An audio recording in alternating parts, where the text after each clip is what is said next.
At the wedding anniversary, my daughter-in-law leaned toward me and hissed, "I'm pregnant by your husband, you old hag." I laughed loudly and said, "You'll learn the truth soon enough, darling." A few weeks later, fate struck her so hard that she could barely breathe. Subscribe to the channel and share your stories in the comments. And now let's get started. I was 68 when betrayal slashed open my life in the most public way possible. Not in private, not behind closed doors, but at my own wedding anniversary celebration. A night meant to honor decades of loyalty. Instead, it became the stage for my humiliation. The banquet hall in Atlanta glittered as though someone had taken every ounce of light and polished it for the occasion. Chandeliers glowed, catching the golden trim of the walls. Long tables stretched across the room, lined with white linens and roses that smelled faintly of summer. A string quartet played softly near the stage. Guests were already sipping champagne, their laughter rising in smooth waves that made everything feel falsely perfect. I walked among them, the smile on my lips practiced but genuine at the time. I was proud. 50 years of marriage.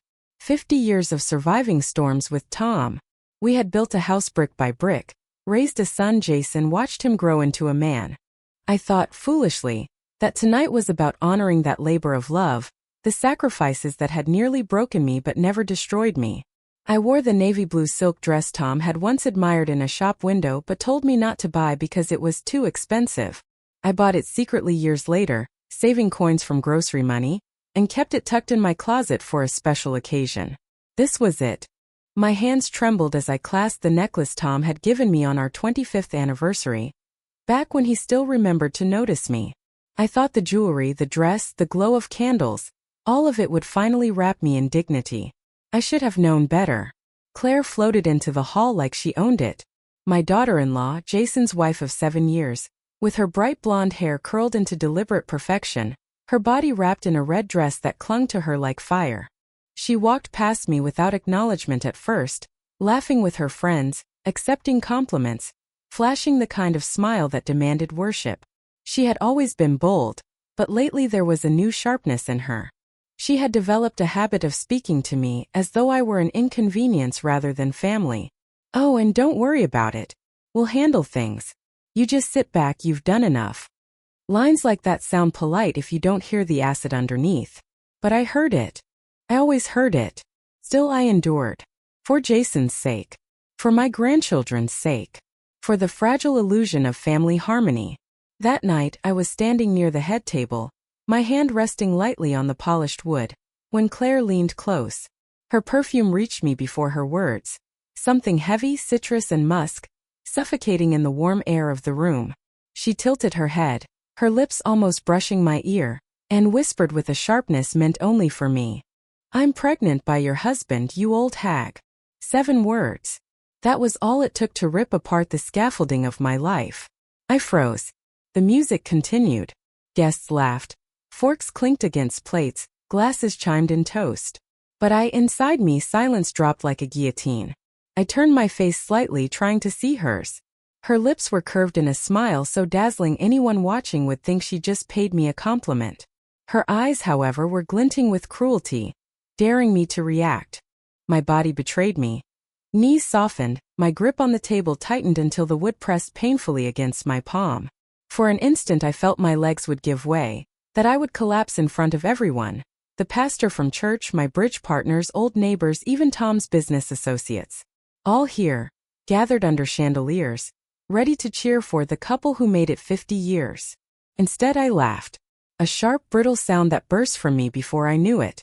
It wasn't joy. It was camouflage. I laughed so no one would see me crumbling. The irony burned as it left my throat. My laughter was louder than hers, almost mocking my own pain. And people around the table joined in as if we had shared a private joke. Someone clinked a glass in toast. 50 years, they shouted. What an inspiration. And in that moment, 68 years old, dressed in the silk I had saved for decades, pearls at my throat, a hall full of guests smiling at me, I was nothing but a hollowed-out shell holding back a scream. Tom sat beside her, his posture rigid, his smile thin. He didn't look at me. He didn't look at her. He stared at his champagne flute as if the bubbles could distract him from the fire spreading across the room. Did he know what she had said? Did he suspect she might actually be carrying his child? I couldn't tell. All I saw was a man who once promised me the world, now unable to meet my eyes. The weight of betrayal didn't land all at once. It seeped in slowly like ink into water, darkening everything it touched. Every toast after that moment felt poisoned. Every compliment about our unshakable marriage was a dagger twisted deeper. I remembered every compromise I had made over 5 decades. The career opportunities one had given up to raise Jason when Tom said, "It's better if you stay home." The nights I sat alone while he worked late, or so he claimed. The vacations I never took because money needed to be saved for Jason's education. The nights I made soup and tea when Tom came home coughing, even when I was feverish myself. All those quiet sacrifices, unnoticed, unthanked, and this was my reward. Humiliation whispered into my ear by the woman who should have respected me as a mother. And I kept smiling. I kept laughing. I played my role like an actress trapped in the wrong play. I excused myself at one point, slipping into the bathroom. I gripped the edge of the sink until my knuckles whitened, staring at my reflection under fluorescent light. The lines around my eyes looked deeper, harsher. My lipstick had smudged at the corner, a grotesque imitation of the smile I had forced. I whispered to myself, "Not here. Not tonight." Because the hall was full of people who would devour gossip like vultures. If I broke, if I sobbed or shouted, Claire would win not just in private but in public. She wanted me destroyed. She wanted me humiliated. So I powdered my nose, fixed my lipstick, and returned to the hall with my back straight, my face a mask.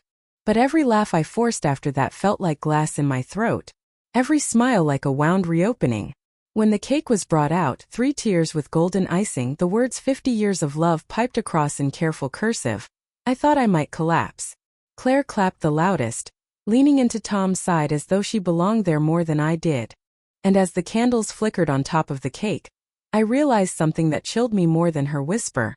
I was completely alone in that crowded room.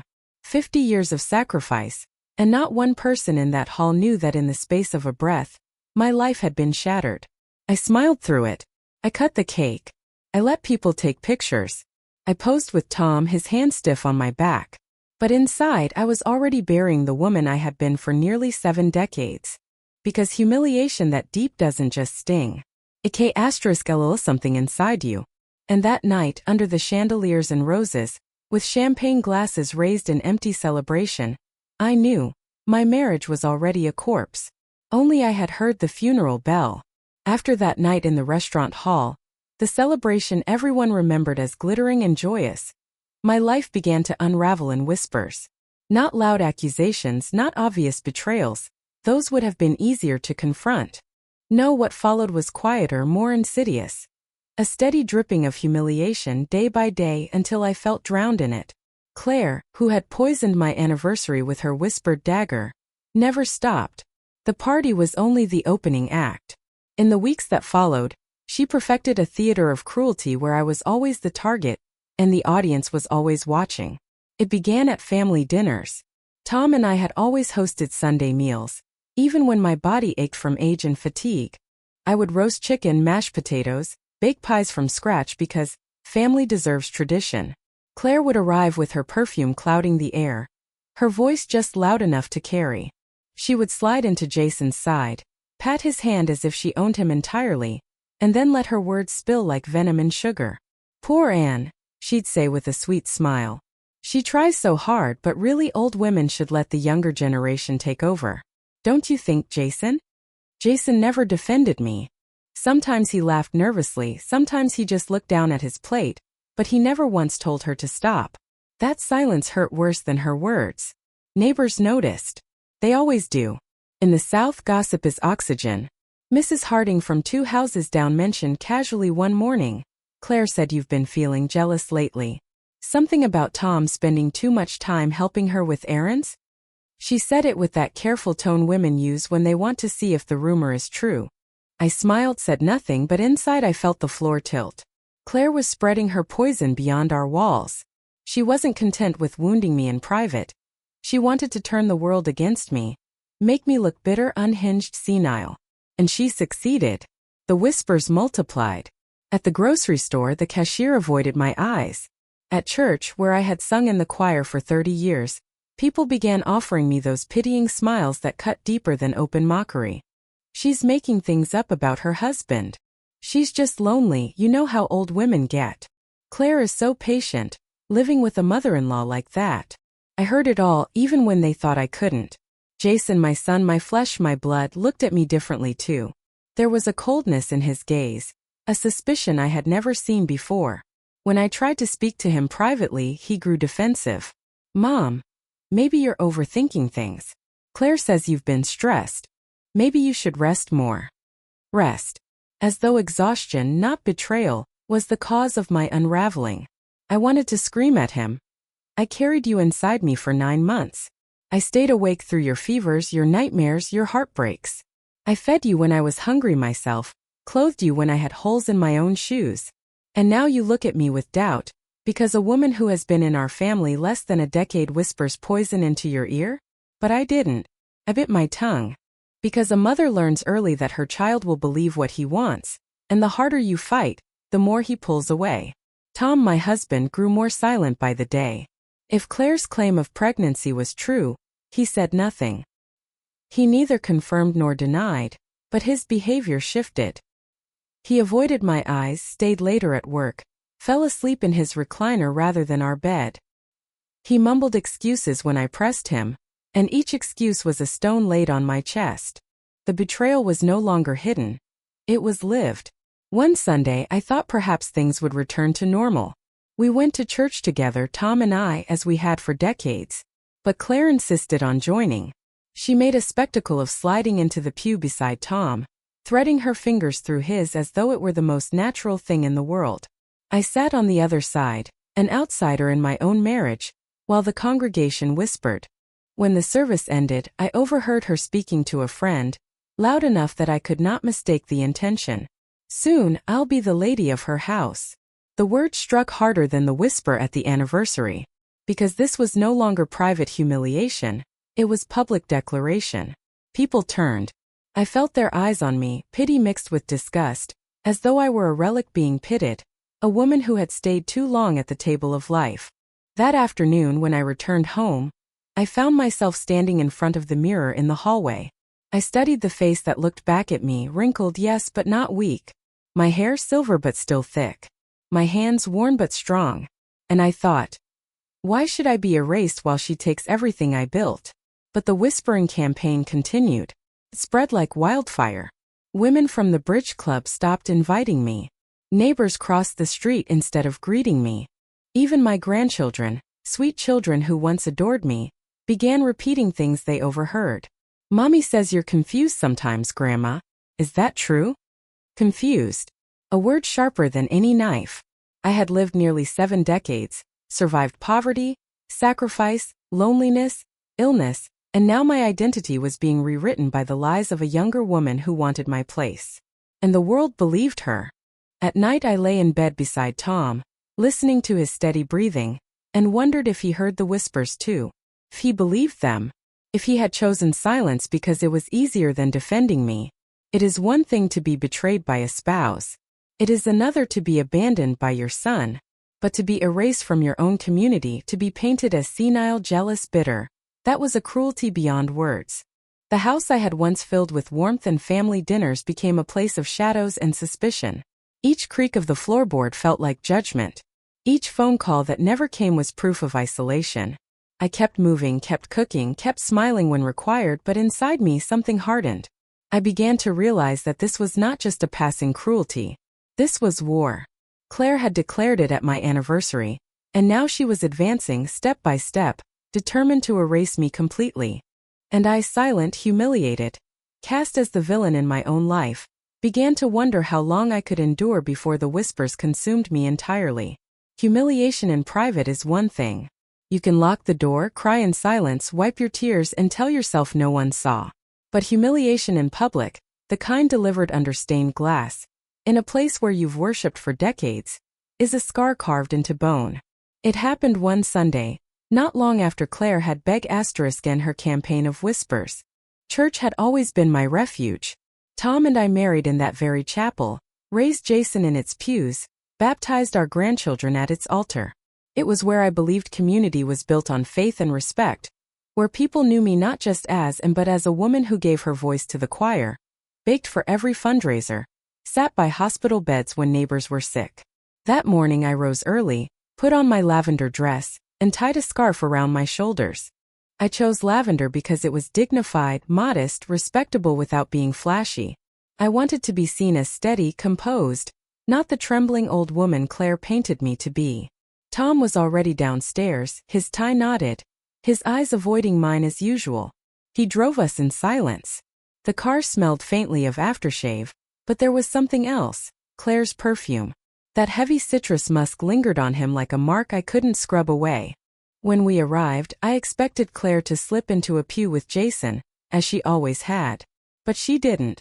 She walked past him, past the grandchildren, and sat down beside Tom. Bold as brass.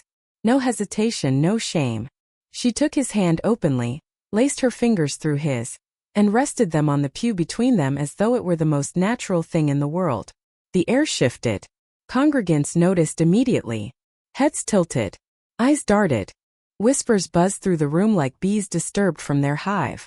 I could feel heat rising in my face, my chest tightening, but I stayed seated on Tom's other side, my hands folded tightly in my lap. I hoped Tom would pull away, that he would reclaim his dignity if not mine.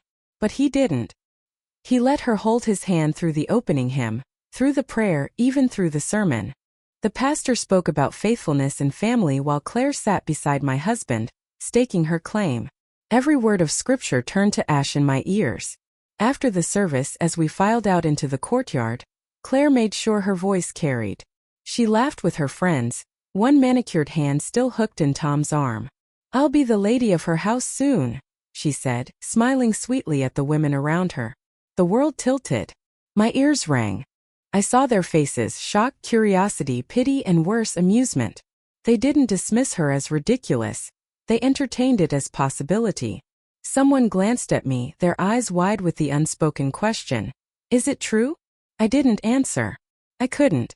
My body moved mechanically, my lips curving into that mask of politeness I'd perfected. "Lovely service today," I murmured to Mrs. Green, who nodded awkwardly, her eyes darting to Claire and Tom. Inside I was boiling. On the drive home, silence pressed down like lead. I stared out the window, the trees blurring into green streaks. Tom's hands tightened on the wheel, knuckles pale, but he said nothing. Not one word to defend me. Not one word to rebuke her. When we reached the house, I went straight upstairs and shut the bedroom door. I pressed my back against it, trembling. Rage roared inside me like a storm, but it had nowhere to go. If I screamed, no one would hear me except the walls that had already absorbed decades of swallowed words. Instead, I sat on the edge of the bed, my fists clenched in my lap. Claire's laughter echoed in my mind, that cruel declaration in front of the congregation. "I'll be the lady of her house soon." I thought of all the times I had welcomed her into this home. I had cooked her favorite meals, bought her gifts at Christmas, held her children when she was tired. I had offered kindness, patience, acceptance. And she had repaid me with humiliation, first whispered at my anniversary, now shouted in the open. But what cut deeper than Claire's cruelty was Tom's silence. The man I had built a life with, the man whose shoes I had polished, whose shirts I had ironed, whose dreams I had carried when mine were set aside. He sat beside her in that pew, letting her mock me. That night Jason called. His voice was cautious, hesitant. "Mom, Claire said you made a scene at church today." A scene.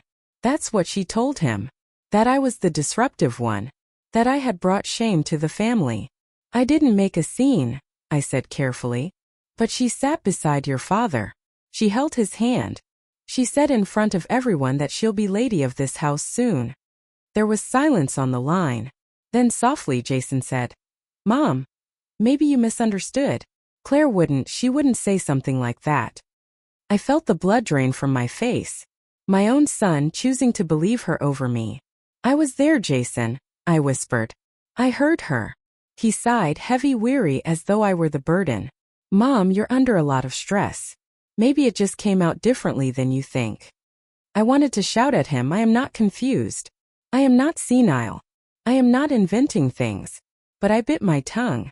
Because if I raised my voice, if I sounded too emotional, It would confirm her narrative. The bitter old woman losing her grip on reality. So I hung up, my hands shaking, my heart hollow. That night, when Tom finally came to bed, he lay down with his back to me. His silence was louder than any confession. The disgrace was no longer private.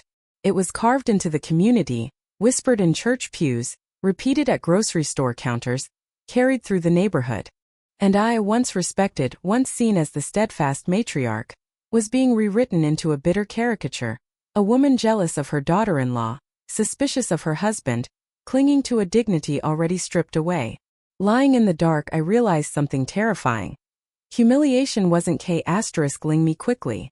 It was dismantling me slowly, piece by piece. And if I didn't act, there would be nothing left of me but the ashes of a woman erased by whispers and silence. There are words you can dismiss, words you can forgive, and then there are words that tattoo themselves on your bones. Words that follow you into sleep, echo in your ears when you wash dishes, crawl into the silence of the night. Claire had already poisoned my anniversary with her whispered cruelty. She had turned the church into a stage for my humiliation. But the day she appeared on my porch with cardboard boxes stacked in her arms, laughing, she spoke the kind of words no one forgets. It was a Tuesday afternoon, unremarkable until the knock came. The sunlight slanted through the curtains, catching dust in the air as I folded laundry in the living room. When I opened the front door, Claire stood there, her red lips stretched wide, her hair shining like a wee *P***N. She wore casual clothes, jeans and a loose blouse, but her posture was royal, as if she were stepping into a home that already belonged to her. Behind her on the walkway sat 2 more boxes taped and labeled. One red bedroom, another living room. She shifted the weight in her arms and grinned at me.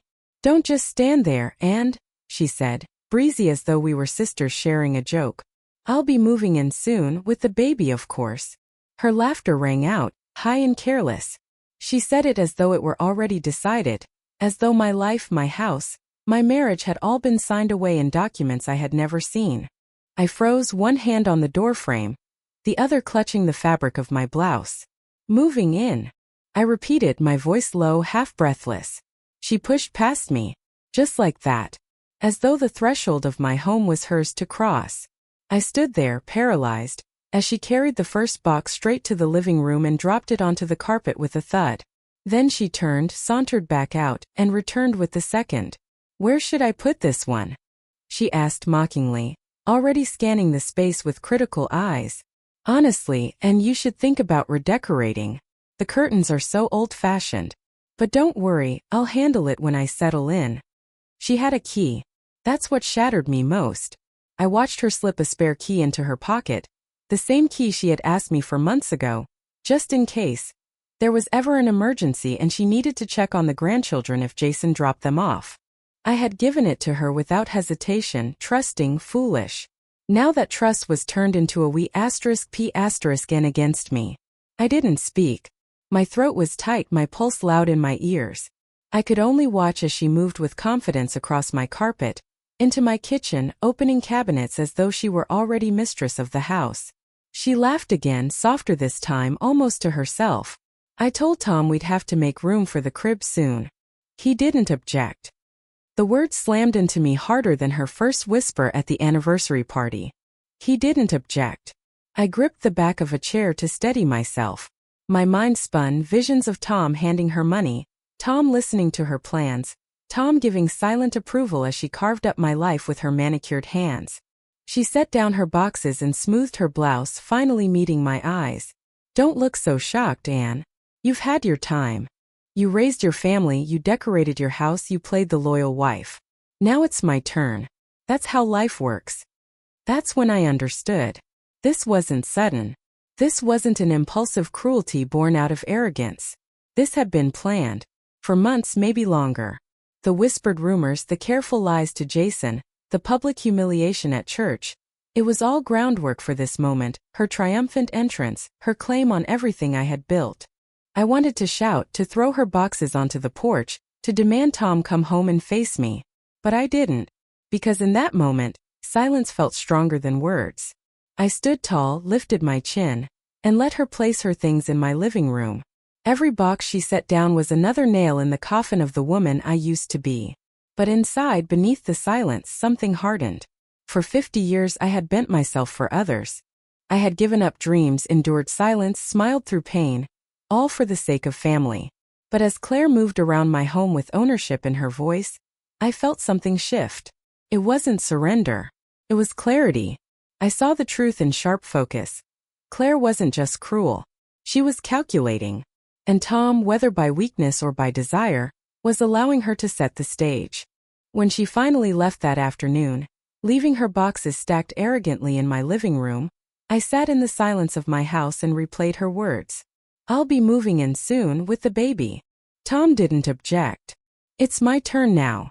Words like hooks in my skin, pulling me toward an inevitable war.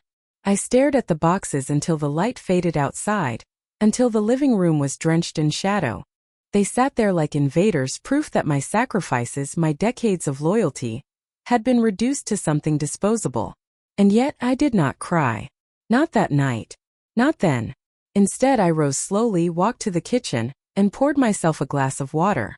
I drank it with steady hands, because I knew the woman Claire thought she was destroying was already gone.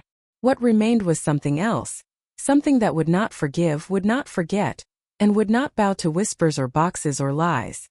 Her words had etched themselves into me, and because of them, I would never again mistake silence for weakness.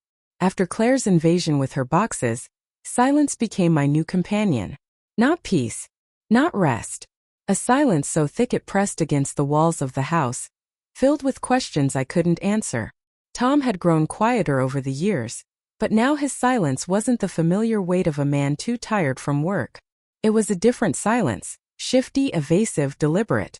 The kind of silence that hides something it refuses to confess. He avoided me in ways so subtle at first that I almost doubted myself. He lingered in the car before coming inside.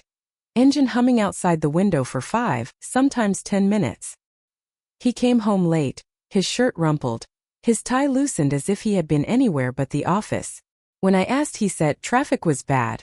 Or, I stopped for a drink with the guys. His eyes slid away from mine each time. One evening I cooked pot roast, the kind he used to praise. The smell filled the house, rich and warm, but when he walked in he looked at the table as though it belonged to strangers. He muttered, "I already ate." The words were heavy stones dropped onto my chest. He pushed past me, straight to his recliner, turning on the television louder than necessary. I watched him from the doorway. The man I had once known, the boy who had slipped a ring on my finger with trembling hands, who had built this house with me nail by nail, sat there like a stranger.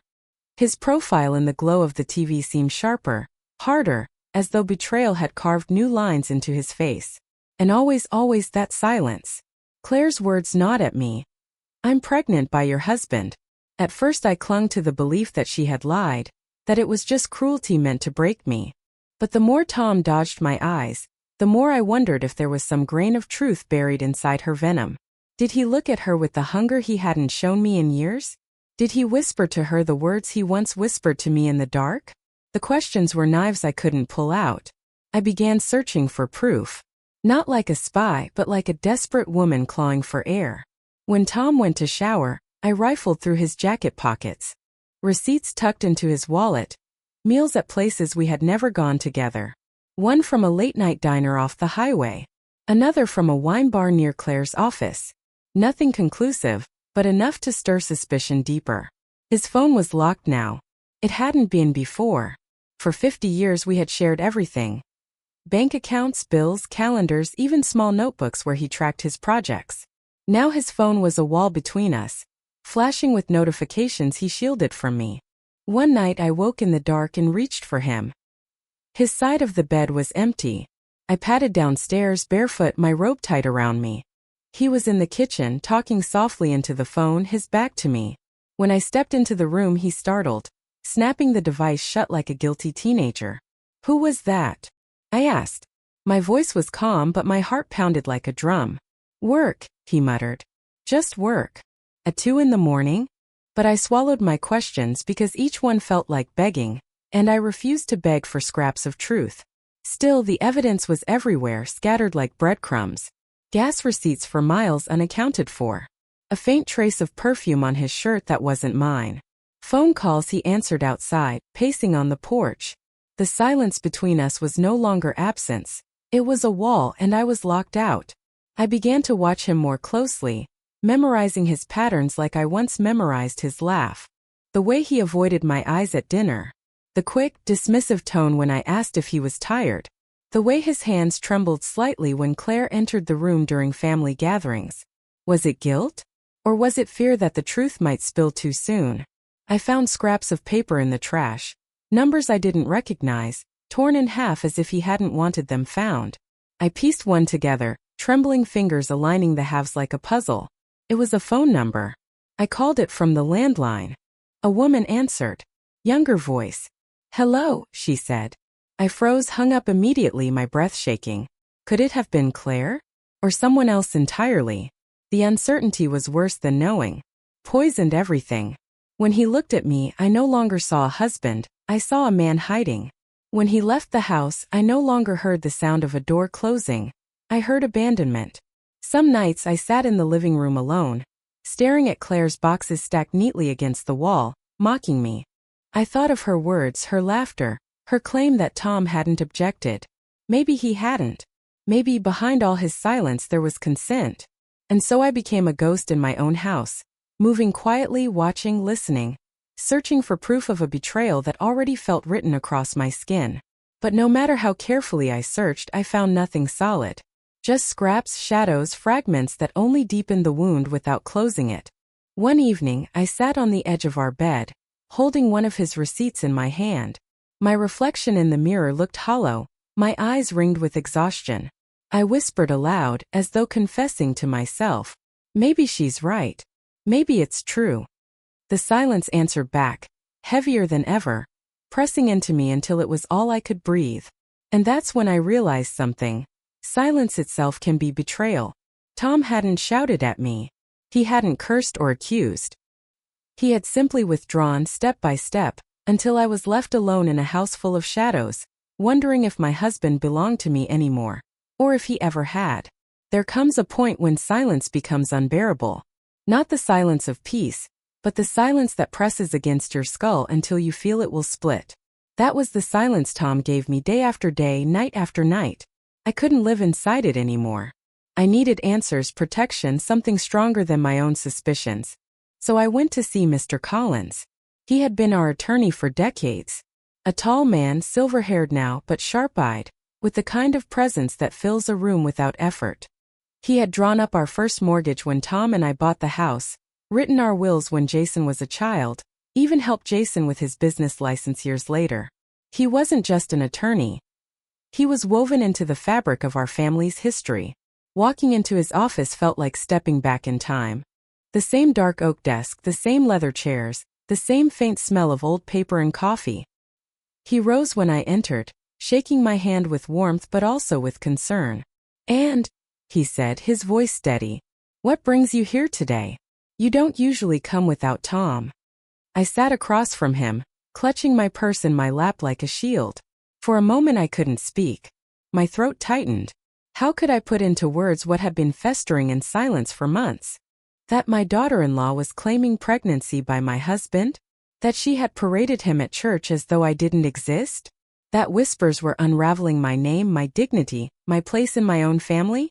Finally I forced the words out. "Mr. Collins, I think they're trying to take everything from me." His eyes narrowed.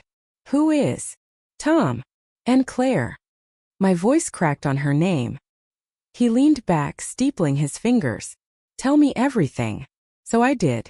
I told him about the anniversary whisper, the humiliation at church, the boxes on my porch, Tom's suspicious silences. I didn't spare myself. I laid out the truth, raw, ugly, humiliating. When I finished, my hands trembled in my lap. For a long moment he said nothing. Then he exhaled slowly. "And I've known your family a long time. And I'll tell you this, what they're doing sounds dirty. But you have more rights than they think." "Rights?" I asked, confused. "What rights do I have left? If Claire really is pregnant by Tom?" He raised his hand to stop me. "Forget the whispers for a moment. Let's look at the facts. Do you remember years ago, when Tom insisted on putting most of the assets in your name for tax purposes? The house, the savings accounts, even the stocks? I frowned, trying to remember. It had been so long ago, back when Tom still made decisions without consulting me fully, telling me it was better for the family. Yes, I said slowly. I signed papers. But I thought. You thought it was just bookkeeping. But it made you the legal owner of nearly everything. The house is in your name. The accounts are in your name. The bulk of the assets are yours. Tom can't just give them away. Claire can't march in and claim them. Legally, you are the one with power. The words hit me like cold water. For months I had felt powerless, erased, humiliated. Yet here, in this office filled with old books and steady light, I discovered that the sacrifices I had made, the compromises I had endured, had left me holding the reins without even realizing it. I blinked, stunned. So what they're planning? Pipe dreams, he said firmly. They can whisper, they can scheme, they can try to humiliate you. But they can't take what isn't theirs. Unless you sign it over willingly, you hold the keys. I sat back in the chair, my breath shaky. For the first time in months, I felt a crack in the darkness, a small shaft of light. But Tom, he acts like, my voice faltered. If he's with her. Anne. Mr. Collins leaned forward, his voice gentle but firm. Whether Tom is guilty of betrayal or simply weak, the law doesn't reward manipulation. If Claire thinks she can step into your place, she's gravely mistaken. And if Tom thinks he can quietly hand her what you've built, he's forgotten who truly owns it. Tears stung my eyes, but I refused to let them fall. I clenched my hands, trying to absorb the reality. I wasn't as powerless as they wanted me to believe. What should I do? I whispered.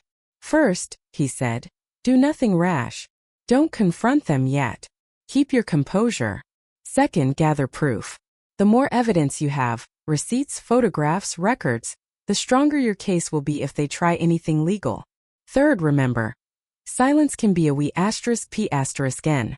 They expect you to break, to shout, to look unstable. Don't give them that satisfaction. Stay steady. Let them reveal themselves. I nodded slowly. His words carved themselves into me. For months I had felt like a cornered animal, waiting for the next blow. Now for the first time I felt like someone who could fight back. Not with fists or screams, but with patience, with paper, with truth. As I rose to leave, Mr. Collins placed a hand on my arm. His grip was firm, reassuring. And I've seen many families torn apart by greed. Don't underestimate yours. But also don't underestimate yourself. You've survived 50 years of sacrifice. You can survive this too, and you may come out stronger. I walked out of his office into the sunlight of late afternoon, the city buzzing around me. Cars honked, people hurried, life moved on. But inside me something had shifted. For the first time in months I didn't feel like prey. I went home and walked through my door with new eyes. Claire's boxes still sat in the living room mocking me. But now I saw them differently. Not as proof of my defeat, but as evidence of her arrogance. She thought she had already won. She thought I was too weak to fight. But she didn't know what Mr. Collins had reminded me. The law was on my side. The house was mine. The accounts were mine. And my silence, far from weakness, could be my sharpest P*N. That night Tom came home late again. He muttered excuses, kissed my cheek mechanically, and sat in his chair without meeting my eyes. For once I didn't feel small under his silence. I looked at him calmly, a new steadiness in my chest. Because now I knew the truth. He and Claire might think they were building a fortress of lies. But the foundation belonged to me. And sooner or later I would bring the whole structure crashing down.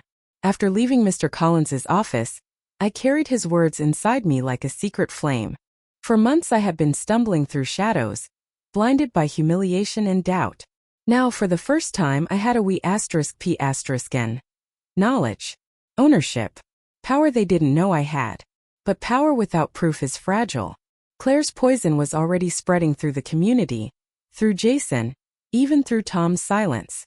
If I confronted her with nothing but my word, she would twist it into evidence of my supposed confusion. If I lashed out, I would become the bitter old woman she was painting me to be. I needed evidence. Something undeniable. So I made a decision that felt both shameful and liberating. I hired a private investigator. It was Mr. Collins who suggested it in a lowered voice as I gathered my purse. And if you want clarity, hire someone who isn't emotionally tied to this. Someone who will bring back the truth in black and white. The next morning I met him. His name was Mr. Hale. He was younger than I expected. Mid-40s, lean with sharp eyes that flicked across every detail of the cafe where we met. He spoke little, listened much. I slid a photo of Claire across the table, my hands trembling slightly. "This is my daughter-in-law," I said. "She claims she's pregnant by my husband. She's trying to push me out of my own family. I need to know what's true." He studied the photo, then nodded once. "I'll follow her. Discreetly. You'll have answers within a week." That week was the longest of my life. Each day stretched like a blade across my nerves. I moved through the house mechanically, washing dishes, folding laundry, watering flowers, but my mind was elsewhere. Was Claire meeting Tom in secret? Was she showing off her pregnancy to him, laughing at me in whispers? Or was she lying completely, spinning a cruel fantasy for her own ends? Tom didn't help. His silence deepened. Some nights he didn't come home at all, claiming late work. He left receipts in his pockets, restaurants, gas stations, a motel 2 towns over. Each scrap of paper felt like a stone added to the pile, crushing my chest. At night, I sat in the kitchen long after the lights were out, sipping tea gone cold, staring at Claire's boxes still stacked in my living room. I didn't move them. I left them there as a reminder. This was war. Finally, after 6 days that felt like 60, Mr. Hale called. His voice was calm, steady. "Mrs. Ann, I have your answers. Can we meet?" We met again at the cafe. He slid a manila envelope across the table. My fingers shook as I opened it. Inside were photographs. The first showed Claire outside an office building, her arms wrapped tightly around a man I didn't recognize. Younger, maybe 30, with dark hair and a careless smile. The second, Claire and the same man walking into a motel on the edge of town. His hand rested on her back, hers brushed against his arm in a gesture too familiar to mistake. The third, Claire kissing him under the neon glow of the motel sign. Her body pressed against his, her face tilted in a way I knew too well. It was the expression of a woman drunk on possession. I stared at the photographs until the edges blurred. "Not Tom," I whispered. "No," Mr. Hale said. "Not Tom. This man works with her. Same office building, same floor. They meet at least twice a week. He is almost certainly the father of her child, if she is pregnant at all." I pressed my hand to my mouth. A laugh escaped me, sharp and bitter. Relief, disbelief, fury, all tangled together. So her words at the anniversary, "I'm pregnant by your husband, you old hag," had been nothing more than a calculated lie. A performance designed to break me, to paint me as paranoid, to make the community doubt me. And I had almost believed it. I had almost let her destroy me with nothing but a whisper. Tears stung my eyes, but they weren't tears of sorrow. They were tears of something colder, harder. Anger, yes, but also clarity. I gathered the photographs, slid them back into the envelope, and held it tightly against my chest. Proof. At last, proof. Mr. Hale leaned forward. "Mrs. Ann, with this evidence, she can't claim Tom is the father. If she tries, she'll be exposed. She's reckless, but she's not stupid. These pictures are enough to dismantle her completely." I nodded slowly. My mind was already racing. I pictured Jason's face when he saw them. His confusion, his disbelief, his heartbreak. I pictured the church ladies who whispered about me, seeing Claire's lies laid bare. I pictured Tom, confronted not with my accusations but with photographs he couldn't deny. For the first time in months, I felt steady on my feet. When I walked out of that cafe, envelope clutched tight in my bag, the world looked sharper. The sky was bluer, the air cooler. I passed people on the street who nodded politely, unaware of the war I was fighting. And I thought, if only they knew. If only they saw what I hold in my hands now. That night I didn't sit in silence. I set the photographs on my desk, one by one, and studied them like a general studying maps before battle. Each image was a wee *P***N.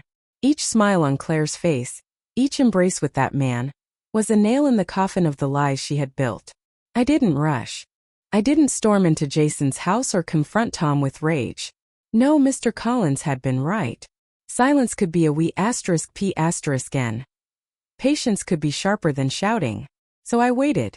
I cooked Tom dinner as usual, though my eyes burned holes through his excuses. I smiled at Claire when she visited, though I wanted to laugh in her face.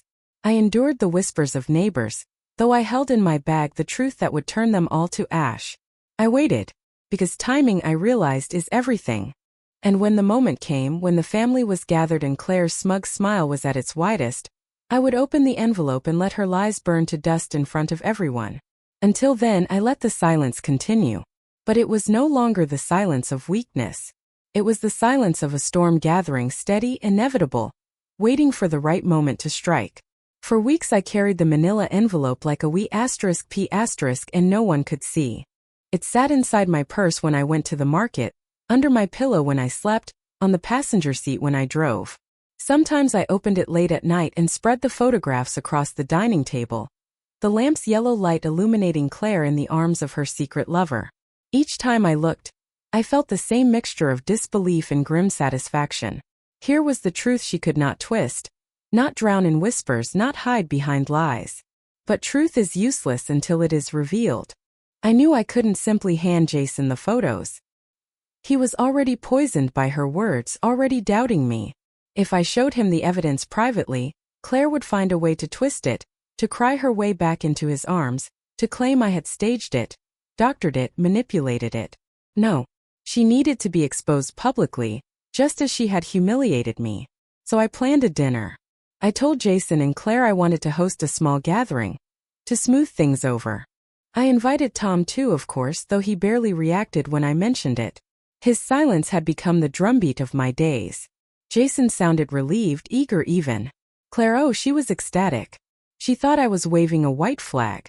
"I'm glad you're finally being reasonable, and," she said on the phone, her voice syrupy sweet, "it'll be good for the family." Reasonable. The word tasted like bile. The night of the dinner, I set the table carefully. White linens, silver polished until it gleamed. Candles burning in the center. I cooked a meal I knew they loved. Roast chicken, mashed potatoes, green beans with almonds, apple pie cooling on the counter. Every detail was deliberate. I wanted nothing that could distract from the moment that was coming. When they arrived, I greeted them with a calm smile. Jason hugged me, tentative but hopeful. Claire glided in wearing a dress too glamorous for a family dinner, her eyes scanning the room as though measuring it for her future reign. Tom followed, his shoulders slumped, his face unreadable. We sat down. The candles flickered.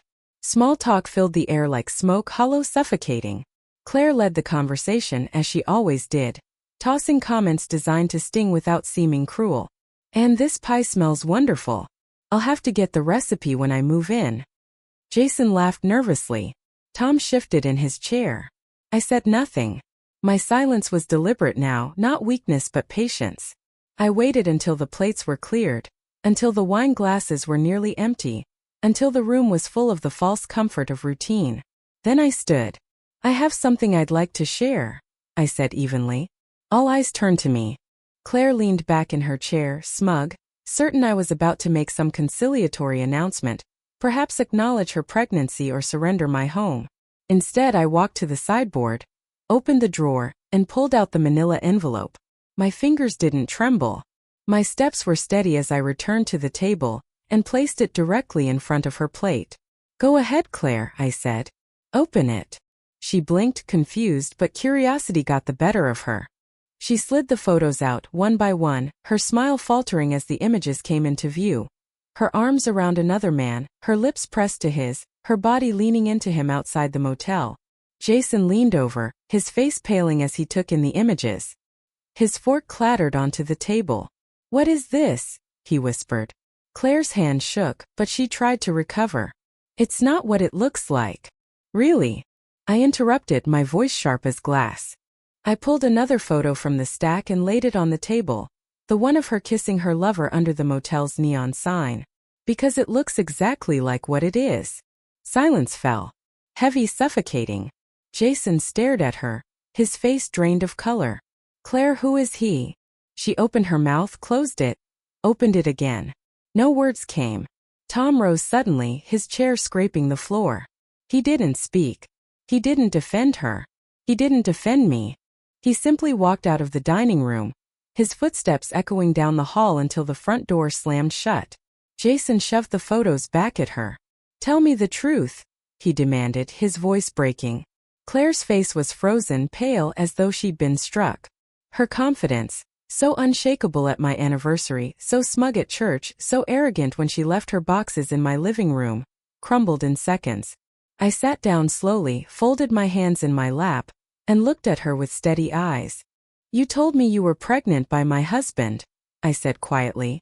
"You whispered it at my anniversary, hoping to break me. You tried to humiliate me in front of everyone. You thought I wouldn't fight back. But here's the truth, Claire. This is your child's father. Not Tom. Not Jason. Him." I pointed to the photograph, my finger steady. Jason shoved back his chair, rising to his feet. His eyes burned not at me but at her.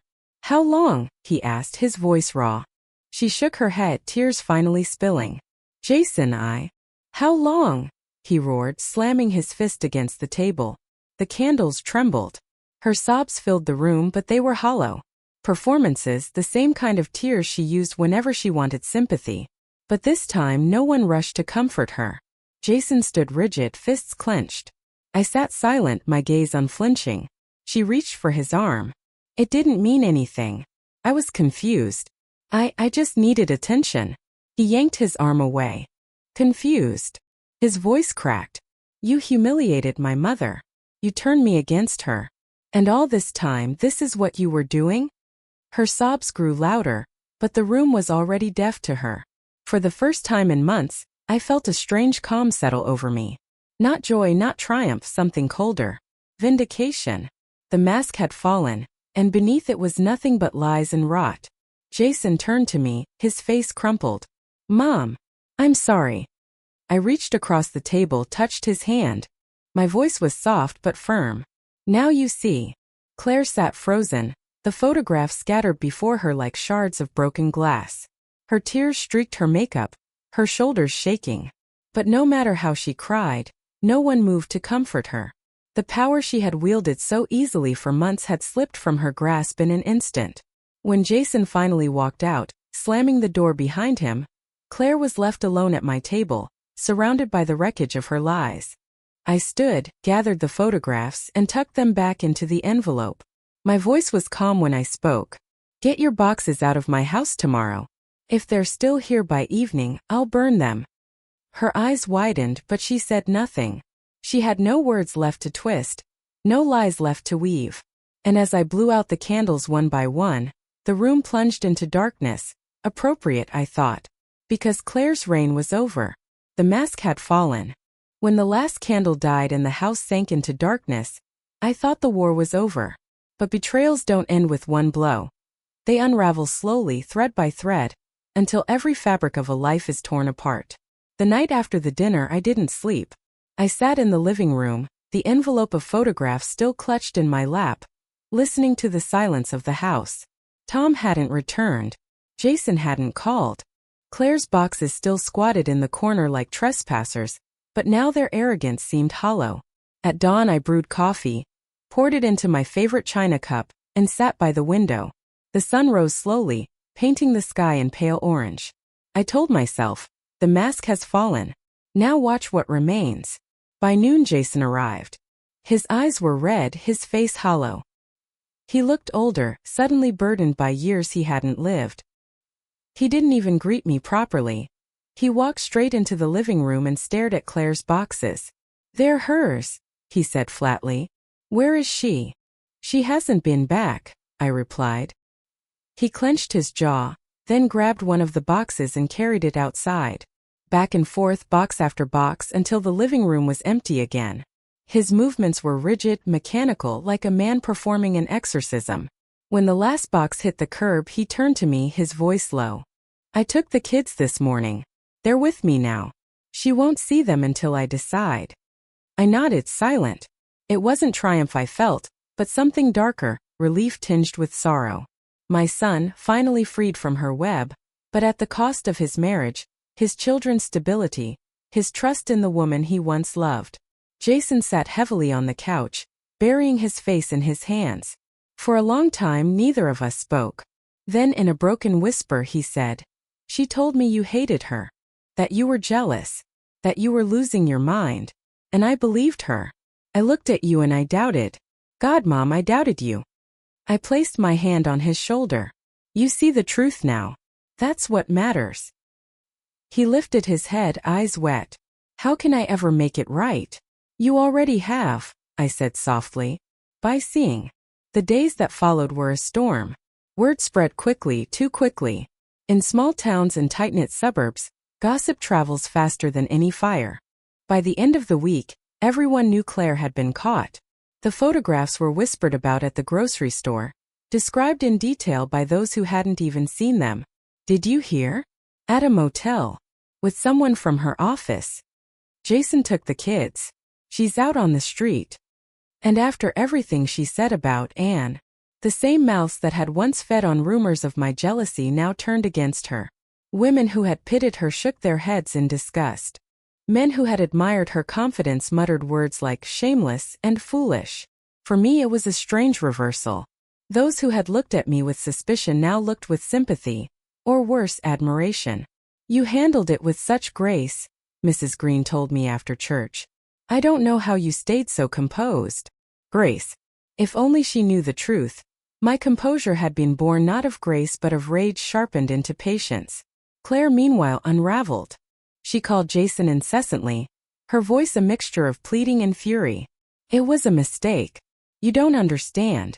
He meant nothing. Please think of the children." But Jason didn't answer. She showed up at his office once, mascara streaked down her cheeks, demanding to see him. Security escorted her out. By the second week she turned her calls to me. "And," her voice cracked over the phone, "please. You've won. You destroyed me. But I have nothing now, no house, no money, no husband. Can't you just help me a little? For the children?" Her tone was desperate, but underneath I still heard the same entitlement, the assumption that I owed her something. I didn't reply. I simply set the phone down and let her words dissolve into static. The truth was I had spent too many years feeding the ungrateful. Too many years giving until nothing was left. My silence now was not weakness, it was refusal. Claire kept calling. Each time, I let the phone ring until it fell silent. The gossip reached a fever pitch when someone leaked the photos. I never shared them, but small towns have their ways. Soon half the neighborhood had seen them. Claire with her lover under the motel sign, her face unmistakable. I was stopped in the street by women who shook their heads. "Poor thing," they said of me. "After all you've been through." But I didn't want their pity. I wanted their silence. Because pity is just another form of humiliation, softer but no less cutting. Tom returned home once late at night. He didn't speak to me. He gathered some clothes, stuffed them into a bag, and left without explanation. I watched from the doorway as he drove away. His silence said more than words ever could. He was a man who had allowed himself to be used, and now he didn't know where he belonged. I didn't stop him. Because by then I had learned some losses are necessary. Jason kept visiting. He brought the children, who filled the house with laughter again. They played in the yard, ran through the hallways, sat at the table with plates of cookies I baked just for them. For a while it felt almost normal again. But late at night, after they had gone, I sat in the quiet and thought of Claire. Not with pity, not with sympathy, but with cold clarity. She had tried to erase me. She had whispered lies into ears until I was painted as jealous, bitter, senile. She had stood in church holding my husband's hand. She had dropped her boxes into my living room as if I were already dead. And now she was the one discarded. Out on the street, no husband, no children, no money. It was fitting. The whispers that once humiliated me now turned against her. And I didn't need to lift a finger. Sometimes justice doesn't roar. Sometimes it arrives quietly, in the form of silence, in the form of doors closed, phones unanswered, gossip reversed. And in that quiet, I found something I hadn't felt in months. Peace. I should have known Claire wouldn't disappear quietly. Women like her never do. They claw and scrape, even as the ground gives way beneath them. They would rather drag everyone into the abyss than admit defeat. The first sign came in the form of an envelope, slipped through my mail slot one rainy morning. Inside was a stack of papers stamped with the county court seal. Claire was suing me. The claim was laughable but vicious. She accused me of destroying her family, of fabricating evidence to ruin her marriage. She demanded restitution for emotional damages, and even hinted at a claim to part of Jason's finances. I sat at the kitchen table, the papers spread out before me, the rain tapping steadily at the window. For a moment anger flared hot. How dare she, after everything? But then I laughed, quiet, sharp, almost bitter. Because it was so predictable. A cornered liar will always lash out, even when the blade cuts their own hands. I called Mr. Collins immediately. He listened patiently as I read the claims aloud. When I finished, there was silence on the other end of the line. Then his voice came, dry and steady. And this is desperation. She knows she's lost Jason, lost Tom, lost her reputation. The only card she has left is to paint herself as the victim. But remember, you hold proof. And in court, proof outweighs pity. The trial was set for early spring. I remember the morning clearly. The courthouse smelled of dust and polished wood, its ceilings high and cold. My heels clicked against the stone floor as I walked beside Mr. Collins. My heart pounded, but my face remained calm. I had learned that composure could wound more deeply than shouting. Claire was already there when I entered. She wore black as though she were attending a funeral, hers perhaps.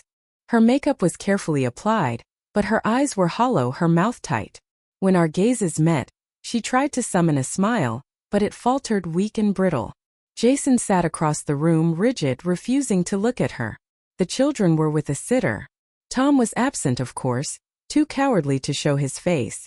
The judge entered, the gavel struck, and the proceedings began.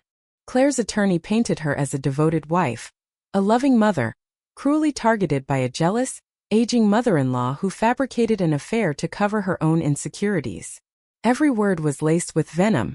They spoke of malicious lies, of unlawful humiliation. And Claire wept. Her tears slid down her cheeks, carefully timed, each sob echoing in the chamber. She looked at the judge with wide, desperate eyes, her voice trembling as she said, "She hated me from the beginning. She wanted me gone. She lied about everything, and now my children suffer without their father and me together." It was a performance worthy of an actress. But I had come armed with truth. When it was our turn, Mr. Collins rose, his voice calm, deliberate. He began by laying out the photographs one by one on the evidence table. Each image projected on the courtroom screen. Claire with her lover. Claire outside the motel. Claire kissing him under neon light. Gasps rippled through the room. Claire's tears faltered. Her attorney stammered. These could be doctored. But Mr. Collins wasn't finished. "Your Honor," he said, his tone sharp. "Not only do we have photographs, we have sworn testimony from the private investigator who captured them. We also have financial records showing Claire siphoned money from Jason's accounts. Money spent not on groceries for her children, but on hotel stays, dinners, and gifts for this man." He held up a stack of receipts, each one with Claire's name attached. The judge leaned forward. "Mrs. Miller," he addressed Claire by her married name, "do you deny these receipts are yours?" She opened her mouth, but no sound came. Jason, sitting behind our table, buried his face in his hands. Mr. Collins pressed on. "Furthermore, Claire attempted to move into my client's home under false pretenses, claiming a pregnancy by my client's husband. Yet medical records subpoenaed from her own clinic show that while she is indeed pregnant, the estimated conception date does not align with her supposed encounters with Tom. In other words, Tom is not the father." The courtroom fell into stunned silence. Claire's head snapped toward me, her face pale as death. Her lips parted, but no words emerged. I sat still, hands folded neatly in my lap, my face expressionless. But inside I felt a deep, cold satisfaction. The judge leaned back, steepling his fingers. "Mrs. Miller, it appears the only fabrications in this case come from you." Her attorney scrambled to recover, muttering about emotional strain. But it was too late. The evidence was irrefutable. The gavel struck. The court denied her claims entirely. Not only that, the judge ordered her to pay restitution to Jason for the funds she had siphoned. Her face in that moment. Rage mingled with panic was burned into me like a photograph.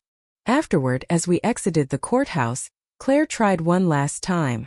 She rushed toward me, her eyes wild, her voice breaking. "Anne, please. You don't understand. I made mistakes, but you've ruined me. You've destroyed my life. Don't you feel anything?" I stopped, turned to her, and looked into those desperate eyes. My voice was steady, colder than I thought possible. "You ruined yourself, Claire. All I did was let the mask fall." Her mouth trembled, but she said nothing. Security escorted her out, her sobs echoing in the marble hall. Outside, the spring air was sharp, the sky pale blue. Jason walked beside me silently, his hand briefly brushing mine in a gesture of apology, of reconciliation. And I thought, she wanted me erased. She wanted me humiliated. But in the end, she erased herself. Justice had been served. But it didn't feel like triumph. Felt like inevitability. Sometimes truth doesn't rescue, it condemns. And in that courtroom, the truth had spoken louder than any of Claire's tears. After the trial, life did not return to normal. It never could. Once betrayal cracks the foundation of a family, the pieces never fit back together the same way. But slowly, almost cautiously, something began to grow in the ruins, fragile, uncertain but real. Started with Jason. For weeks after the verdict, he came to the house with the children. First, he didn't speak much. He would drop them off with me, then sit at the kitchen table with his head in his hands while I made sandwiches or poured milk into their cups. The children filled the rooms with laughter, chasing each other through the hallway, their little feet pounding against the wooden floorboards. It was a sound I hadn't heard in too long, and it filled me with a bittersweet ache. One afternoon, after the children had gone outside to play, Jason finally spoke. His voice was raw, stripped of the easy confidence he once had. "Mom," he said, "I don't know how to fix this. I don't know how to look at you without feeling guilty for not believing you." I wiped my hands on a towel, leaned against the counter, and looked at him. His face was pale, his eyes hollow, but in that moment he was my boy again. Not the man who had doubted me, but the child who once ran into my arms after nightmares. "Jason," I said softly, "you don't need to fix it in one day. Just be here. That's enough." He nodded, his shoulders sagging. And from then on, he came more often, staying longer, slowly rebuilding a bridge he had nearly burned to ash. The children helped. Their innocence was a balm I didn't know I needed. They asked no questions, carried no judgment. They only knew that Grandma baked cookies and told stories and held them tightly. Through them, laughter returned to the house. Not the hollow laughter I'd forced at my anniversary, but genuine, warm, cleansing. Tom, however, was another matter. Weeks passed before he appeared again. One evening, as twilight dimmed the sky, I heard the front door open. His footsteps were heavy, hesitant. When he entered the kitchen, he looked older than I remembered. His hair grayer, his posture bent, his face lined with exhaustion. "And," he said, his voice barely above a whisper. I didn't answer immediately. I kept stirring the pot of soup on the stove, the spoon scraping the bottom rhythmically. Silence stretched between us like a gulf. Finally, he spoke again. "I was weak. I let her manipulate me. I didn't stop her when I should have. And I'm ashamed." I turned then, met his eyes. They were tired, *T, but there was something in them I hadn't seen in months. Remorse. "Do you love her?" I asked, my voice steady. His face twisted. "No. It was never love. It was pride, temptation, foolishness. She made me feel young again. And I let myself believe it. But it was never love." I held his gaze for a long time. The silence between us was not the old silence, not evasive or guilty. This was the silence of a man stripped bare. "I can't forgive you yet," I said finally. "Maybe I never will. But if you want a place in this family again, you'll have to earn it." He nodded, his shoulders sagging with relief that I hadn't thrown him out. "I'll try," he whispered. From then on, Tom began to linger at home again. He mowed the lawn, fixed the squeaky hinge on the back door, painted the porch railings. Small things, gestures that meant little compared to the weight of betrayal, but they were attempts. I watched him carefully, never fully letting down my guard. Forgiveness is not given. It is built slowly, brick by brick. And I was no longer a woman who gave without measure. Jason noticed the change too. One Saturday, while helping Tom plant flowers in the yard, he said quietly, "Dad, I don't know if I can forgive you either. But I don't want to hate you. The kids need their grandfather." Tom's eyes filled with tears. He only nodded, unable to speak. Slowly, rituals returned.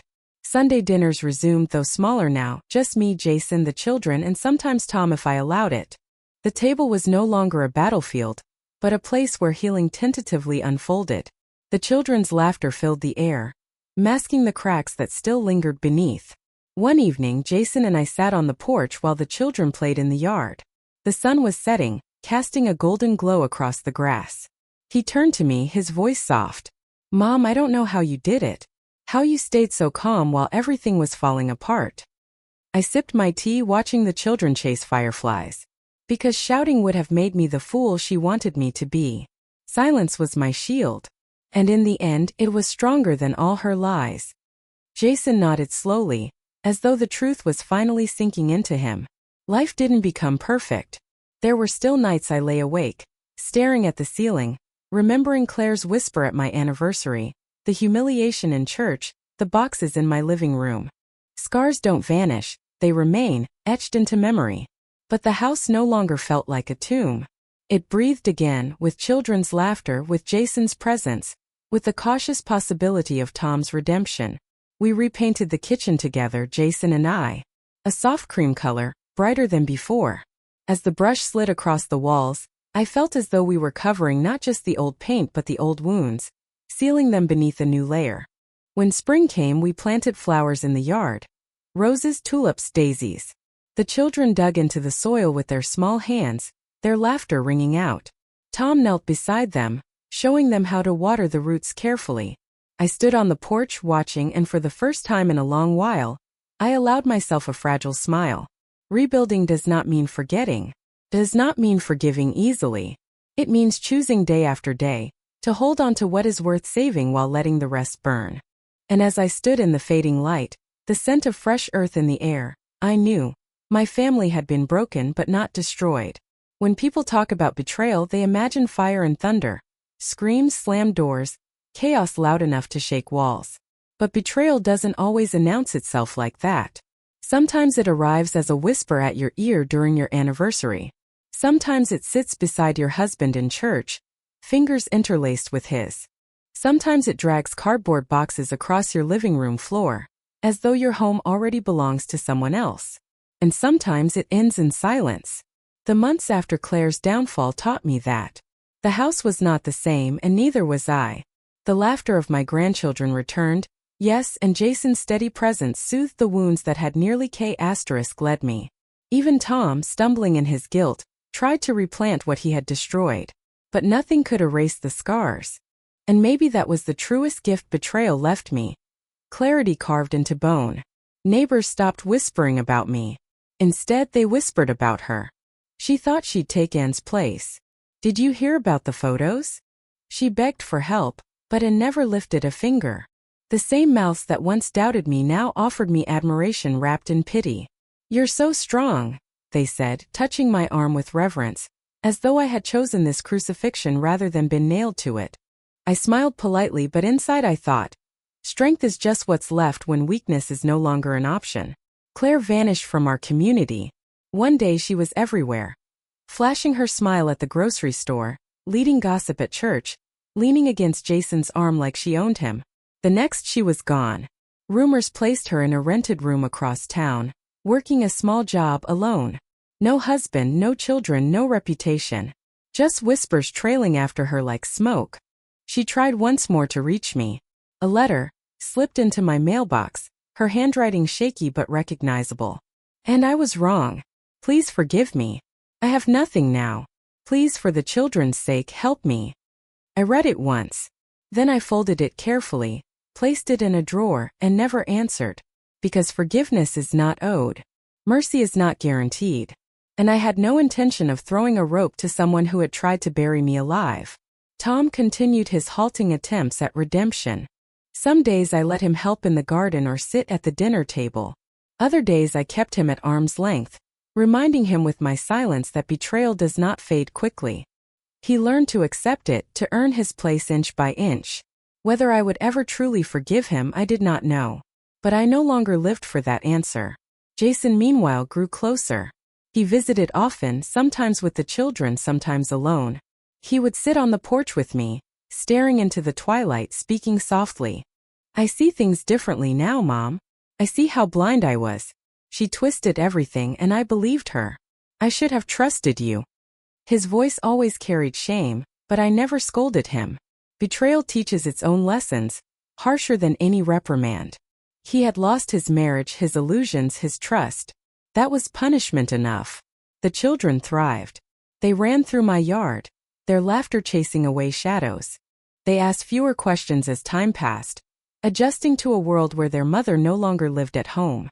They clung to Jason, to me, even to Tom when I allowed it. They built a new rhythm out of broken pieces, as children do. And I built myself anew too. I painted the kitchen walls cream, planted roses that climbed along the fence, replaced the heavy curtains with lighter ones that let in more sun. Small things, but each one a declaration.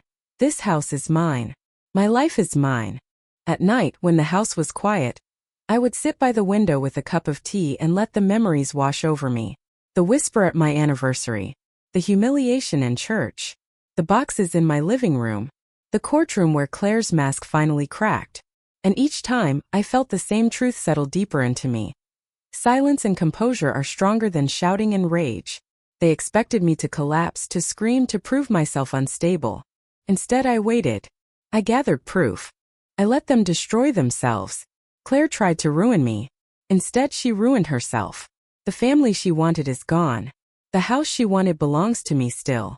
The reputation she tried to steal now lies shattered at her feet.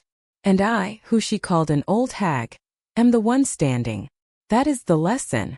Not that justice is inevitable, because sometimes it isn't. Not that betrayal always exposes itself, because sometimes it doesn't. The lesson is colder, harder. When someone tries to erase you, your silence must become stone. Your composure your P*n. Because the truth always arrives.